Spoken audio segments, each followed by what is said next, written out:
This is Keith Fraser for Seconds Out. I'm with Brian O'Shaughnessy, the trainer of Lawrence Okolie, in the lead up to the big fight, Lawrence Okolie against Isaac Chamberlain on February the 3rd.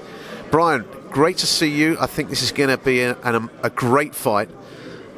Do you think it was a little bit risky taking this fight? I know you're going to say no because you've got utmost confidence in your boy, but at this early stage in his career, do you not think it could have been a year or two down the line where they both could have made a load more money, fight for a title? Do you not think it may be a bit too soon, or are you absolutely at peace with that decision? I don't think it's too early. I mean, the only way you would see it as too early if you're looking at it money-wise, but we're not looking at it for the money. We would have took it for half the amount of money we're getting paid. It's just a step to us, you know. It's a step that we're prepared to take. We're prepared to fight anyone in the top 100 in the UK, or anyone listed in the UK. Isaac's one of the fighters that we targeted. We've targeted fighters above Isaac. The problem with Lawrence is that we can't find opponents in the UK to fight, and with this, it's made it easier for us because we know what opponent we've got. So regardless of whether we could have got more money or not, this is not the end of the line for us. You know, there's bigger and better things out there for us, so we're just taking this as a stepping stone. And in my observation over the years watching the sport of boxing, it seems to be that any fighter who's taken part in an Olympic Games against another domestic fighter who hasn't, there always seems to be that kind of greater rivalry, perhaps a little bit envy or even jealousy. Do you think that adds a little bit to the mix in the, as they call it, the British beef that this fight is being promoted as?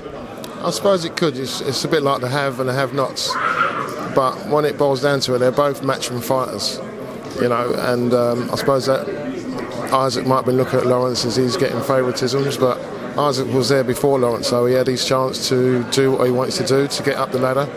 He's higher than Lawrence anyway, so you know, it just makes for a great fight. And in terms of what Isaac Chamberlain brings to the table, what do you see his strengths and what do you have to be aware of in the preparations and obviously on the night for your boy?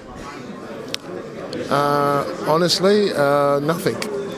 The only thing I could say that's going for him is he's done the rounds. He's done 10 rounds.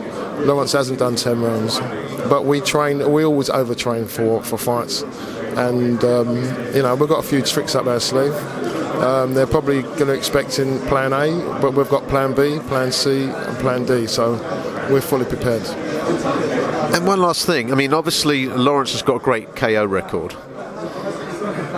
Obviously, in your own mind, you've got some ideas of where you think the fight will go. Do you see his KO record improving after this fight? Or do you see perhaps it could be a long one and he's got to tough it out? Lawrence has got natural power. We don't train for KOs.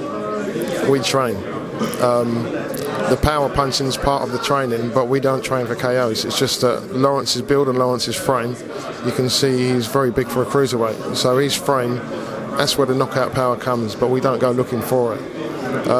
Once he does what he has to do, he finds the openings, and once he delivers, they fall over, but it's not something we train for. So assuming this, I mean, this is early in the new year, obviously he's got to be careful of what he has for Christmas lunch, but in the new year, February the 3rd, you've got another 10 months ahead of you. Assuming he impresses on February the 3rd, how do you see the year panning out for Lawrence?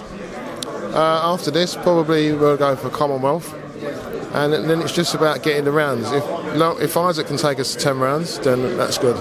If he can't take us to 10 rounds, then the next fight we're looking at, we'll hopefully it'll be for a title, and we'll get the rounds in. Once we get the rounds in, once we know what it's like to do the rounds, and we've experienced the rounds as a coach and a fighter, then we're ready to step up to anything.